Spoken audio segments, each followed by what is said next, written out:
आप सभी को मेरा नमस्कार। हम सब डिजिटल दुनिया में प्रवेश कर रहे हैं। इस बीच में हम अपने सुझाव, हम अपने तर्क और हम अपने विचार सोशल मीडिया के द्वारा एक दूसरे को शेयर करते हैं। इसी बीच में हमारी एक्टिविटी कैसे रिकॉर्ड की जा रही थी वो मैंने इस वीडियो में आप सबको बताया था। लेकिन अभी कुछ दिनों से एक बड़े प्लेटफॉर्म फेसबुक पर कई सवाल उठ रहे हैं। पिछले कुछ दिनों से कांग्रेस ने बीजेपी पर निशाना साधा है और कहा है कि पिछले 2019 के लोकसभा इलेक्शन में किस तरीके से सोशल मीडिया का यूज़ करके और गलत खबरें फैलाकर इस कैंपेन को बढ़ाया और अपनी जीत को सफलता में बदली।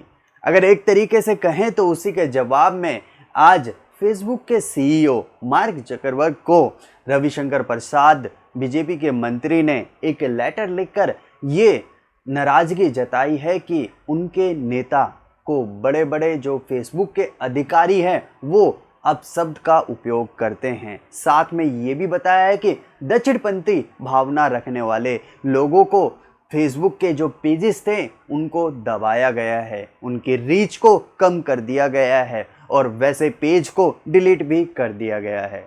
लेकिन आखिर ये मामला क्या है? क्या मामला फेसबुक के साथ चल रहा है और ये लेटर पोस्ट करने का क्या भावनाएं हैं, इसके बारे में अब डिस्कस करेंगे विस्तार में। आइए देख। यह मामला पिछले 15-20 दिनों से कांग्रेस के द्वारा लगातार उठाए गए सवालों से शुरू हुआ, जिसमें कुछ मुख्य सवाल इस तरीके से थे कि उन्होंने कहा कि भारत में फेसबुक और व्हाट्सएप को आरएसएस कंट्रोल करती है, जिसमें नफरत फैलाती है और झूठी खबरें फैलाकर वोटरों का रुख बदलती है और वोटरों को अपने साइड में करती है, उनका ऐसा कहना था। और साथ में इस बात को अमेरिकन मीडिया ने पूरी तरीके से एक्सपोज किया है, जिसके कुछ फैक्ट इन फोटोज़ में आप देख सकते हैं। इसके बाद एक और फैक्ट पेश करते हुए, जैसा कि आप इसमें देख सकते हैं, उन्होंने कहा कि इंटरनेशनल मीडिया ने पूरी तरीके से मोदी सरकार को एक्सपोज कर दिया है। ये बात यहीं पर ख़त्म नहीं होती है। एनडीटीवी ने थोड़े दिन पहले ही पूरा कवरेज इसके ऊपर दिखाया था, जिसमें हर बात के फैक्ट को उन्होंने आपके सामने रखा था, जिसमें से कुछ मैं आज आपको दोबारा दिखाना चाहूँगा। भारत और दुनिया भर में अमेरिकी अखबार वॉल स्ट्रीट जर्नल की एक रिपोर्ट को लेकर राजनीतिक हंगामा हो रहा है। न्यूले पर्नेल और जेफ हॉर्विट्ज की रिपोर्ट है। इस रिपोर्ट में बताया गया है कि हेट स्पीच यानी भड़काऊ भाषणों को हटाने के मामले में फेसबुक दोहरा रवैया अपनाता है। जब बीजेपी के नेता या समर्थक नफरत या धमकी की बातें करते हैं तो फेसबुक उन्हें नहीं हटाता है।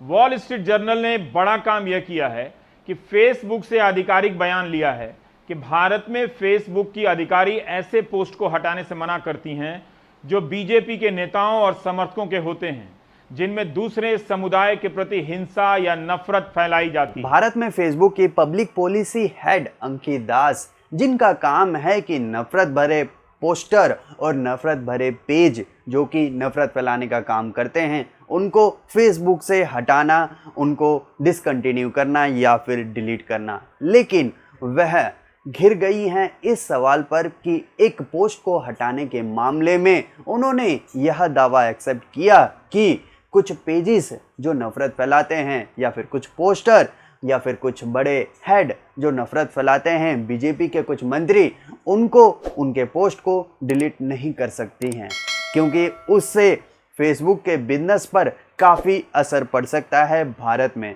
यह फेसबुक के प्रवक्ता ने खुद ही एक्सेप्ट किया है फैक्ट के साथ, जो कि आप इस न्यूज़ को जो एनडीटीवी ने दिखाया है उसको देखेंगे तो पता चल जाएगा। एक और जो बात थी जिसके बारे में रविशंकर ने आज तक डिस्कस नहीं किया, जरा आप देखिए, क्या इस पर सवाल नहीं उठना चाहिए था?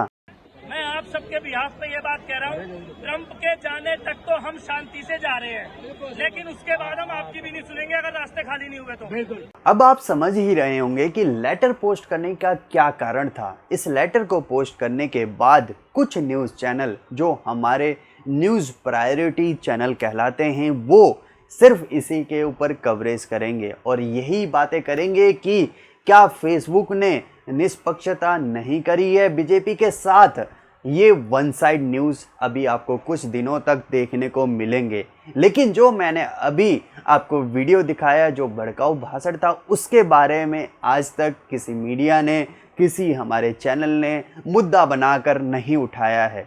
तो इस बात से आप समझ सकते हैं कि ये लेटर इसलिए पोस्ट किया गया है कि पिछले जो 15-20 दिनों से ये कोशिश की जा रही थी कि फेसबुक किस तरीके से छल कर रहा है उसको दबाने के लिए और मुद्दे को एक साइड से दूसरे साइड मोड़ने के लिए और अपोजिशन को दबाने के लिए इस लेटर को पोस्ट किया गया है। आप सबको और हमें अब ये फैसला करना है कि हमने जिसे मंत्री बनाकर भेजा था वो हमारे देश के लिए, हमारे देश की तरक्की के लिए काम करें, ना कि अपोजिशन की बातों को दबाने के लिए, उनकी बातों को, उनके बातों के रुख को मोड़ने के लिए काम करें।